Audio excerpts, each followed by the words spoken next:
Anugerah Jurnalistik Sahabat Bahari 2025.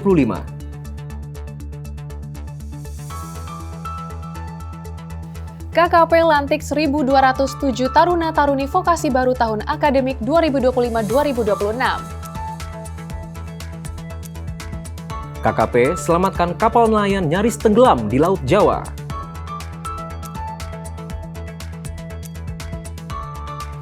Kolaborasi KKP dan BOSF perkuat investasi ekonomi biru.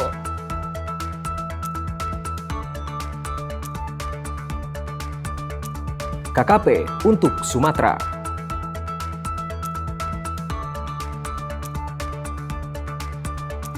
Siap siaga bencana dengan Survival Kit. Halo Sobat Bahari, apa kabar Anda hari ini? Senang sekali saya Aifelia Zahra dan rekan saya Roka Pratama kembali hadir menemani Anda dalam program KKP News edisi bulan Desember. Di bulan Desember ini banyak informasi menarik yang tentunya patut disimak oleh Sahabat Bahari. Mulai dari ajang jurnalistik Sahabat Bahari sampai dengan kesiagaan dalam menghadapi bencana. Nah, untuk itu, dari Media Center KKP kita akan menyediakan rangkaian berita di bulan Desember ini sesaat lagi.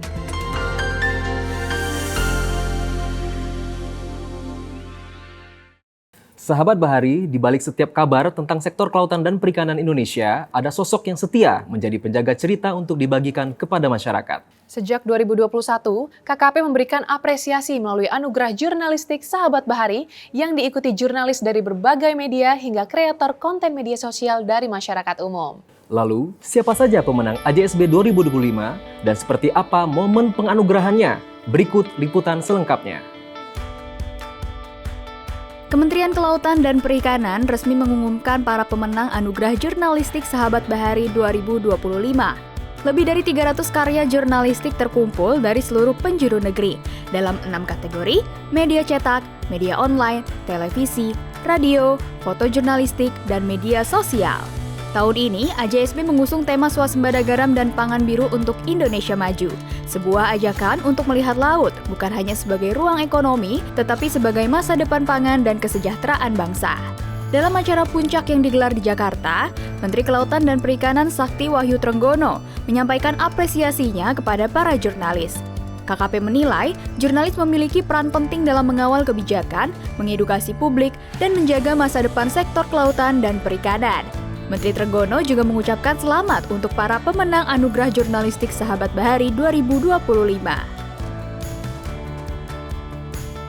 Seluruh karya dinilai secara selektif oleh Dewan Juri Profesional, dari cerita yang diangkat, keakuratan data, hingga bagaimana kedalaman sudut pandang jurnalis. Sementara itu, staf khusus Menteri Bidang Hubungan Masyarakat dan Komunikasi Publik, Doni Ismanto, selaku Ketua Penyelenggara AJSB 2025, menegaskan AJSB bukan sekedar kompetisi, tetapi wadah aspirasi bagi pelaku sektor kelautan dan perikanan.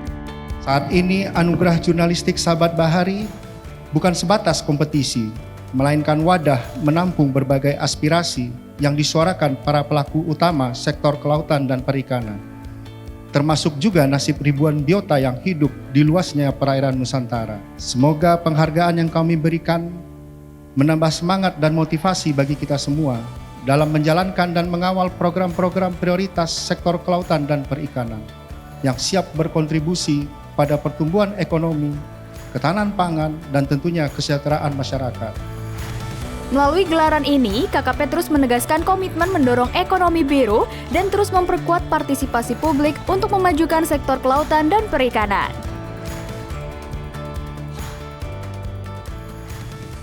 Beralih ke berita selanjutnya Sahabat Bahari, Kementerian Kelautan dan Perikanan resmi melantik taruna-taruni baru Pendidikan Tinggi Vokasi tahun akademik 2025-2026. Pelantikan ini menjadi langkah awal dalam mempersiapkan generasi muda sebagai penjaga dan penggerak masa depan sektor kelautan dan perikanan Indonesia.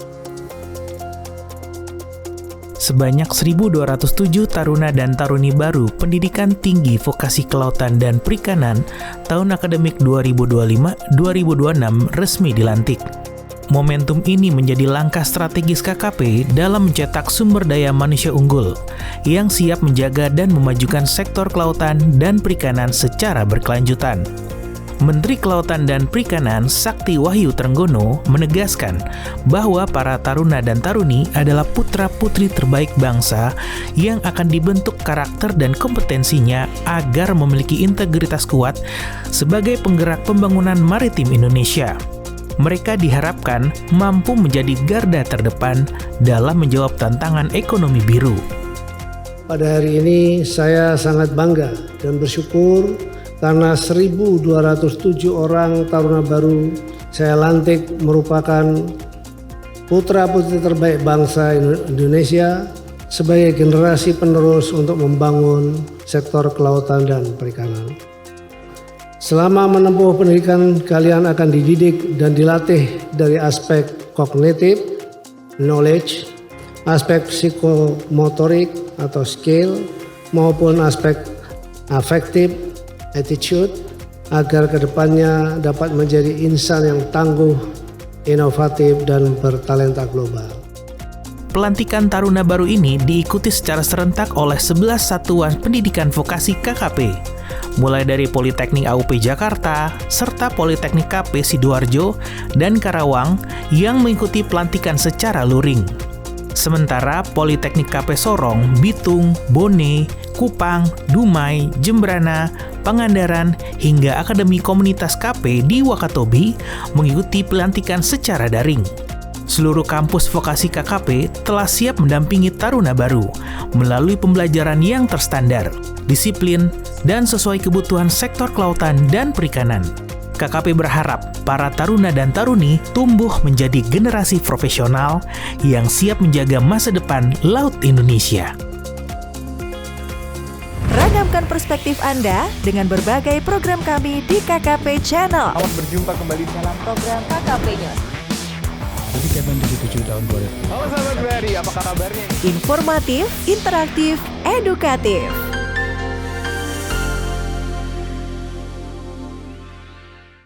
Sahabat Bahari, Kementerian Kelautan dan Perikanan melakukan langkah cepat dalam menangani kondisi darurat kapal nelayan KM Berkah Rizky berukuran 85 GT. Kapal yang berasal dari Rembang, Jawa Tengah dilaporkan nyaris tenggelam saat beroperasi di Laut Jawa karena mengalami kerusakan. Melalui pemanfaatan teknologi Vessel Monitoring System atau VMS, KKP berhasil memastikan kondisi ABK selamat dan memberikan bantuan awal di lokasi kejadian. Berikut berita selengkapnya. Informasi darurat terkait kondisi KM Berkah Rizky diterima langsung oleh Direktur Jenderal Pengawasan Sumber Daya Kelautan dan Perikanan Pung Nugroho Saksono. Melalui komunikasi video dengan nahkoda kapal, KKP memastikan kondisi kapal dan awak yang saat itu berada di perairan Laut Jawa, sebelah selatan Pulau Kalimantan. Dalam penanganan darurat ini, KKP segera menghubungi kapal nelayan terdekat yaitu KM Kurnia Tawakal untuk memberikan bantuan awal. Secara bersamaan, kapal pengawas KKP di sekitar lokasi juga digerakkan menuju titik kejadian. Apapun yang terjadi di laut, karena kapal tersebut terpasang VMS, sehingga kami mudah melacaknya, mudah melakukan mitigasi di lapangan. Ketika kapal patroli kami jauh dari kapal yang terkena musibah, kami punya VMS, kita bisa mapping di situ. Jadi mana kapal-kapal yang terdekat yang mengalami kecelakaan tersebut, sehingga dari situ kita bisa minta pertolongan secepatnya kepada kapal nelayan yang ada di sekitarnya. Posisi KM Berkah Rizky terdeteksi berada di sekitar perairan Pulau Karamayan, Laut Jawa. Informasi akurat melalui Vessel Monitoring System atau VMS memungkinkan KKP melakukan koordinasi dan pertolongan secara cepat dan tepat. Pada Rabu 10 Desember, kapal pengawas Orca 06 juga memberikan bantuan kebutuhan pokok dan logistik kepada awak kapal KM Berkah Rizky. Nah, inilah manfaat VMS. Kapal tersebut menggunakan VMS sehingga kami mudah mencari posisinya kapal tersebut. Nah, posisi kapal tersebut Berkah Rizky ada di Laut Jawa, di bawahnya Kalimantan. Inilah bentuk kecepatan PSDKP dalam hal membantu nelayan yang mengalami kecelakaan di laut. Terima kasih. Upaya penyelamatan ini sejalan dengan arahan Menteri Kelautan dan Perikanan Sakti Wahyu Trenggono yang menegaskan bahwa ekologi sebagai panglima dalam pengelolaan sumber daya kelautan dan perikanan. penggunaan VMS pada kapal perikanan tidak hanya berfungsi untuk pengawasan, namun juga menjadi instrumen penting dalam menjamin keselamatan nelayan dan awak kapal saat menghadapi kondisi darurat di laut. KKP terus mengimbau para nelayan untuk memasang dan mengaktifkan VMS sebagai bagian dari upaya perlindungan nelayan serta pengelolaan kelautan dan perikanan yang berkelanjutan. Kementerian Kelautan dan Perikanan bersama Blue Ocean Strategy Fellowship kembali berkolaborasi mengimplementasikan program ekonomi biru di sektor kelautan dan perikanan. Kali ini, keduanya berkolaborasi menggelar forum bisnis yang mempertemukan para pelaku usaha lintas sektor untuk meningkatkan investasi di sektor kelautan dan perikanan nasional. Apa saja informasi yang terdapat dalam forum bisnis tersebut? Mari kita simak liputan selengkapnya. Forum bisnis bertajuk Unlocking the Blue Economy for Sustainable Marine Ecosystem yang berlangsung di Jakarta menjelang akhir November 2025 mempertemukan perwakilan pemerintah dengan para pelaku usaha dari berbagai sektor. Mulai dari pelaku usaha perikanan, agribisnis, teknologi digital, energi, logistik, industri kreatif, inovator, hingga akademisi. Pertemuan ini dinilai menjadi momen penting untuk meningkatkan investasi di sektor perikanan, sekaligus menjadi penegas pentingnya kolaborasi dalam menangani berbagai persoalan di sektor tersebut, seperti illegal fishing yang dapat mengancam keberlanjutan ekosistem perikanan. Menteri Kelautan dan Perikanan Sakti Wahyu Trenggono menyebutkan, KKP telah merancang program-program strategis berbasis ekonomi biru yang implementasinya aman bagi ekosistem, serta mampu meningkatkan ekonomi masyarakat, khususnya yang tinggal di wilayah pesisir. Di antaranya, program Kampung Nelayan Merah Putih, serta modeling budidaya perikanan yang sudah berjalan di beberapa wilayah Indonesia. Tahun ini, Blue Ocean Strategy Fellowship kembali menetapkan Menteri Sakti Wahyu Trenggono sebagai Distinguished Fellow, menandai semakin kuatnya peran KKP dalam mengakselerasi kolaborasi lintas sektor. CEO Blue Ocean Global Network, Robert Bong, menegaskan bahwa kerjasama antara KKP dan Blue Ocean Strategy Fellowship terbukti membuka peluang besar untuk meningkatkan investasi sektor kelautan dan perikanan, serta mempercepat implementasi ekonomi biru di Indonesia. Pada acara itu juga ditekankan pentingnya penguatan basis ilmiah dan riset untuk mendorong industri kelautan dan perikanan yang kompetitif dan berkelanjutan. Hai Sahabat Bahari, selamat datang kembali di Podcast Segara.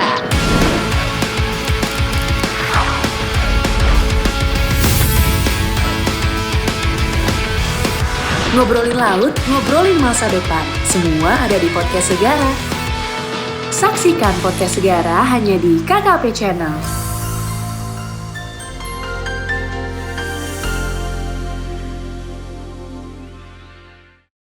Sahabat Bahari, bencana banjir dan longsor yang melanda sejumlah wilayah di Sumatera telah meluluhlantakkan rumah-rumah warga, merusak fasilitas umum dan menyisakan duka mendalam bagi keluarga yang terdampak.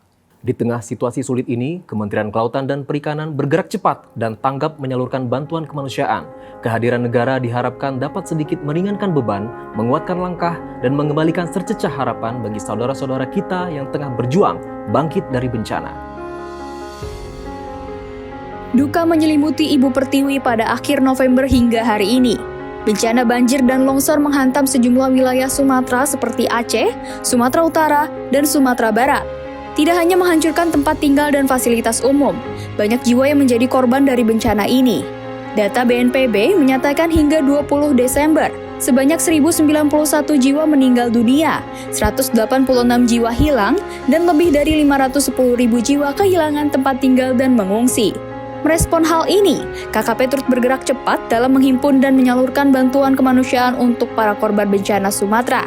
Aksi cepat tanggap bencana KKP dimulai dari membuka posko bantuan KKP untuk Sumatera. Di posko ini, KKP menggalang bantuan dari berbagai stakeholder. Dalam penyaluran ke berbagai daerah terdampak, KKP mengerahkan armada pengawasan laut dan udara, yaitu kapal dan pesawat pengawasan. Dalam penyaluran bantuan, KKP juga berkolaborasi dengan berbagai pihak seperti Badan Nasional Penanggulangan Bencana dan Badan Penanggulangan Bencana daerah setempat. Pada pengiriman ke-6, Menteri Trenggono turut meninjau proses pemuatan barang bantuan di kapal Orca 05 dari Pelabuhan Nizam Zahman, Jakarta. Menteri Trenggono menjelaskan pihaknya terus bergerak cepat dalam menyalurkan bantuan kemanusiaan secara bertahap kepada para korban di titik wilayah terdampak bencana. Bantuan yang disalurkan kepada korban berupa makanan, pakaian, sembako, hingga obat-obatan. Bantuan ini tidak hanya berasal dari KKP, namun juga uluran tangan dari pegawai KKP, kementerian lembaga lainnya, hingga influencer. Saudara-saudara, ini kita sedang loading bantuan untuk saudara-saudara kita yang terdampak pada bencana badai di Sumatera Barat, di Sumatera Utara, dan di Aceh. Ini sudah trip yang ke-6. Hari ini 27 ton, berbagai macam jenis. Nggak bisa hafal, ada telur, ada pampers, ada beras, ada pakaian, gitu ya. Isi dari bantuan ini tentu juga atas partisipasi dari berbagai pihak, selain dari KKP, dari Kementerian Pemberdayaan Perempuan, dari Kementerian Pariwisata, dari influencer tadi. Tidak hanya sembako, KKP juga telah menyalurkan alat pembersih air yang menjadi kebutuhan masyarakat. Hingga 14 Desember, KKP telah menyalurkan 159 ton bantuan ke berbagai titik lokasi terdampak yang tersebar di Aceh, Sumatera Utara, maupun Sumatera Barat melalui laut dan udara. Terus hadir bersama masyarakat, tim Satgas Bencana KKP akan terus mengidentifikasi kebutuhan yang diperlukan para korban dan menyalurkan bantuan kemanusiaan kepada korban bencana. Semoga saudara-saudara kita di Sumatera bisa kembali cepat pulih seperti sedia kala ya Roka. Amin ya robbal alamin. Oh iya Vel, menurut World Risk Report 2024, Indonesia saat ini menempati peringkat kedua negara paling rawan bencana di dunia loh. Jadi kita harus selalu waspada, salah satunya dengan menyiapkan survival kit di rumah. Nah Sahabat Bahari, biar lebih tahu apa itu survival kit, yuk kita simak informasi berikut ini. Sahabat Bahari, bencana alam bisa datang kapan saja dan tanpa peringatan. Dalam kondisi tersebut, akses terhadap bantuan seringkali terputus. Maka dari itu, setiap keluarga perlu memiliki perbekalan untuk bertahan hidup sementara atau survival kit. Survival kit dengan perbekalan minimal 3 hari disimpan dalam sebuah tas siaga bencana yang siap dibawa kapanpun saat terjadi keadaan darurat. Tas siaga bencana berisikan hal-hal esensial, seperti air minum minimal 3 liter per orang. Kedua, makanan siap saji atau makanan instan tahan lama. Ketiga, obat-obatan dan P3K. Ketersediaan obat dapat menjadi penyelamat di saat fasilitas kesehatan belum dapat diakses. Keempat, pakaian ganti yang nyaman untuk melindungi tubuh dari cuaca ekstrim dan kondisi lingkungan yang tidak aman. Kelima, alat komunikasi cadangan menjadi sarana penting untuk mendapatkan update informasi, menghubungi keluarga, dan mengetahui arahan resmi dari petugas.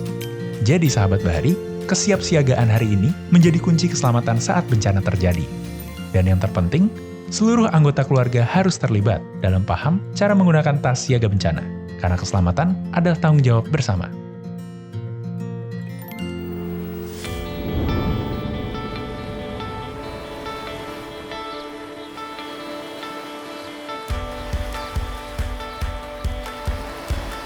Ada sebuah cerita tentang mereka yang menggantungkan hidup pada embun laut dan angin malam. Jala yang menjalar di antara cakrawala biru dalam tarian yang tak pernah padam dengan pelukan alam. Ada sebuah cerita tentang mereka yang bangkit dari keterpurukan, menerobos ketidakpercayaan untuk menembus kemajuan. Karena mereka sadar bahwa mereka berharga. Tak henti mengasah kreativitas, bersatu menciptakan inovasi, membangun rasa percaya akan masa depan, suarakan harapan dalam semangat kebersamaan, bergerak menuju kesejahteraan. Semua terekam di Neptune TV.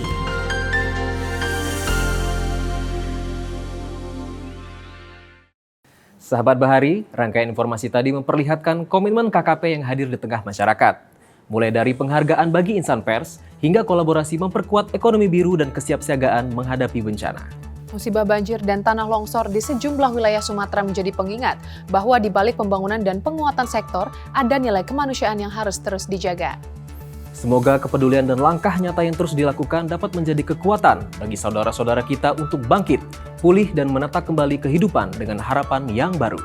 Saksikan terus tayangan edukatif Neptune TV yang dapat diakses melalui aplikasi Maxstream, video, dan layanan YouTube channel kami. Saya Aifelia Zahra. Dan saya Roka Pratama, bersama seluruh tim yang bertugas pamit undur diri.